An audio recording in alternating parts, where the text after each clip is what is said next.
Well, hi everyone. I'm Judy Elliott with Elliott Media, and we're glad you joined us. And we have got a group that we're going to be talking with today. Our parents who are parents of high school seniors this year, and how their life has been changed with the COVID-19 pandemic. And we're going to be talking about the different areas and how that's affected them as being parents. And also we'll be talking to their children in a little bit later, teenagers. Let me clarify that. They're not children, they're teenagers, right? So with me today is Kim Fromm. And thanks, Kim, for joining us. We appreciate it. Thank you. Jennifer Simmons.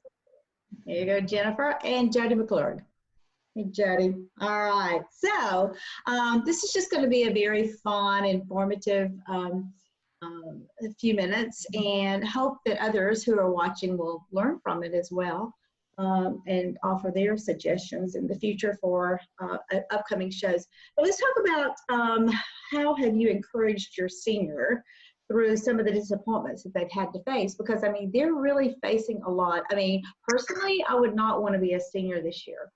And I just, maybe I'm just kind of like looking at the worst side of it, but maybe you can shed some light on that. But Jennifer, let's start with you. How have you encouraged your senior this year?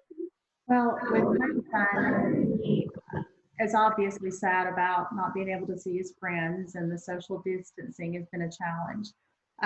But I think he's really been upset about his senior golf season. He played on the Dalton High golf team, and he had set some personal goals for himself this year, and just he was really let down that wasn't going to take place. Just a lot of, with graduation being indefinite, the date on that, and then a lot of senior church activities too have been canceled or postponed. So just a lot of unknowns, and just a difficult time for him. Yeah. How have you, Kim, how have you tried to encourage your senior that, during this time, how do you look at the brighter side of it? I'm sure because they are going through a lot of, ups and downs, I would think, through all this. Right. So true. We, for our youngest, Skylar, she is our senior, and I also have a college senior that goes, my middle child, she's a senior too, so she's missing out on, all her senior activities too.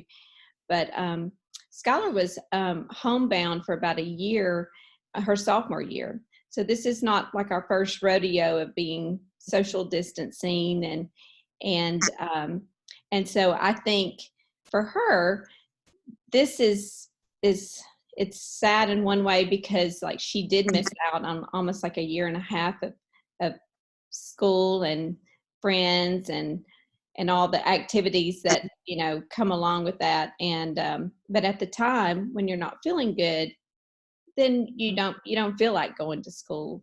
But now with this change and all that's going on, I think that's been hard for her, because now that she feels better, then she was hoping to have like a really good year, and she too plays golf, and we're just missing that senior season golf. We love our golf family and get to spend time with those kids and those parents, and but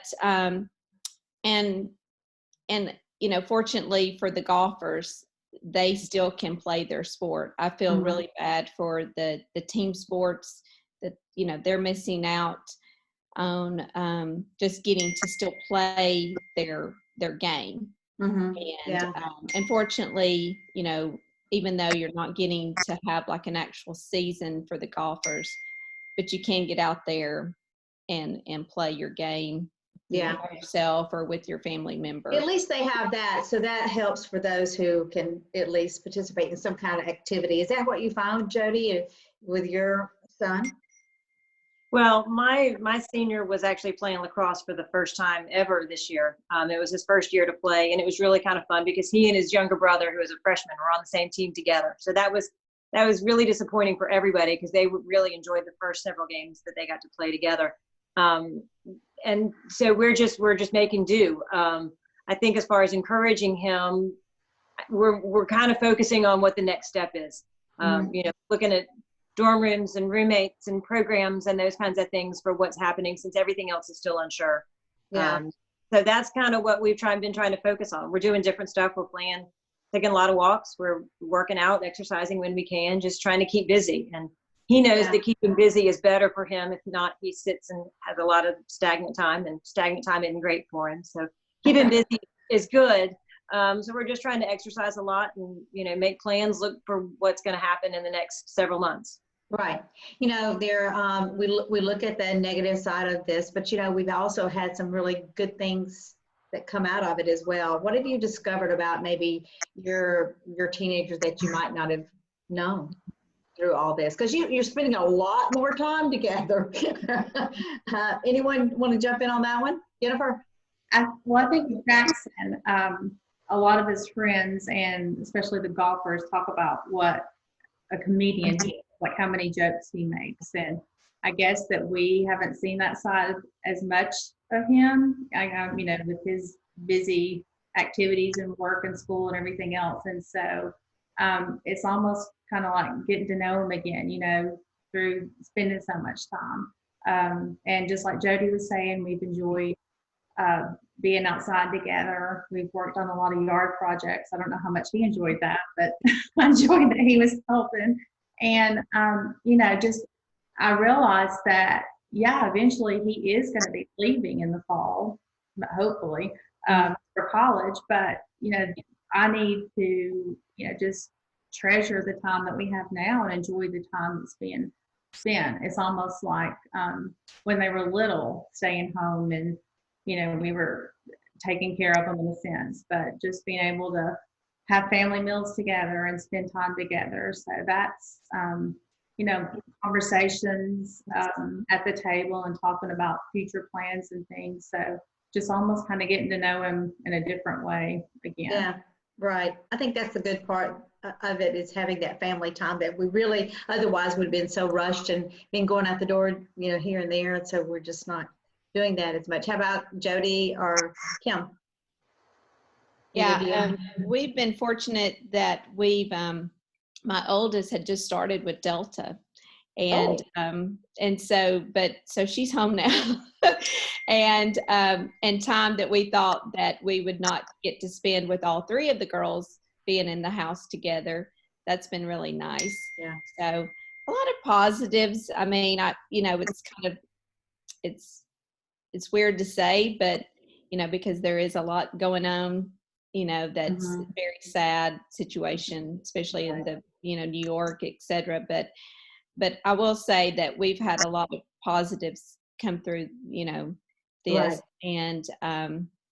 And so, but, you know, just trying to keep a happy face on and I've just told the girls, you know, both of my seniors, that we're going to make this up to them. We're going to, you know, when things get back to some normalcy, we can have some graduation parties and do some things that we, you know, that have just been postponed. Right. I don't like to say everything is canceled, and it might not be the same way that we've, you know, done it every year. But we will make it up to them. And we've already, you know, we've got a Facebook Moms Unite 2020, and that's good. Yeah. And so we're already seeing, you know, different ideas come through that. And you know what, maybe through all this, it might even be a bigger year for them. I think it's definitely one that everybody's going to remember. And so, wow. Well, so this Facebook page you said what's the name of this? I believe it's Girls Help Me Out. Senior Moms United. Oh, okay. That's good to know. I didn't even know that. Yeah. So, Jody, what about you? What have you discovered anything different, or how's it? I know it's going to be affecting college and how they, you know, the orientation and everything from that standpoint. Well, one thing that I've seen, which has been really fun to watch, is I feel like my two sons have really become better friends. And I kind of expected that a little bit, just knowing that Charlie was going to be headed off to school. And they were playing on the same team together this year. I mean, they've always sort of been at odds for most of the years, as brothers typically do. But they've really become buddies, and they hang out together, they play together, they play like they were little together. They, take their outing for a day and drive through Wendy's or the Oakwood or, what they're going to do, but they're doing a lot of stuff together, and that's been really fun to see. And I kind of expected it. The same thing happened with me when I was younger and my older sisters were headed off to college. You kind of realize that they're not going to be there every day. And so I'm glad that they get to spend this time together. So yeah. Right, that's great. Now, I know, Jennifer, you were telling me a little bit earlier about Jackson, how he applied, or what was the information you were telling me about his scholarship? Yeah. So he recently found out that he was one of the top 5 finalists in a golf scholarship that he had applied for. So normally, you would go for an interview to see if you're going to receive the scholarship. But he actually had to do that through a Zoom interview. So he didn't tell us until the morning of, so that's still a little communication, but that's him. But so that was a different experience, just having, he said that he was able to go on for the Zoom interview, but there were 5 people questioning him. So yeah. I'm sure I don't know if that's more or less intimidating than being in a room of 5 people asking you a question, but so just, little things like that I didn't even think about. A lot of things have had to be postponed too, like he's got a summer orientation, and we've already received notification for college that would be online as well. So just, making changes and adapting and, being able to be flexible. And I think that that's teaching them a lot as well, that to learn, that everything, just any challenge that you face in life, it's a lot of unknowns. And so I think if anything, this is kind of helping to prepare them for that in the future. Right. Well, anything else anyone would like to add to our conversation? We've got about 30 seconds left for this segment, but I just appreciate all of you coming on and joining us, because any advice that you would give a parent that's listening, jump in there. Kim, anything? I'd just say, I've never really been a big planner, and maybe this has kind of benefited my kids too, because they're not either, and they've just learned to kind of roll with the punches, and so I just think that you just don't know what's going to come. Every day is a new day. It's a new day. And you just got to, enjoy what the day that God's given us. Definitely. And so, well, I appreciate it, all you guys, for being with me. As you know, our time is up here. So Kim, Rom, thank you for being with us. Jennifer Simmons and Jody McClure. We appreciate this, and good luck. And I know we will all come out stronger with this, right? Yes. Thanks again. And thank you for joining us. Yes. Thank you.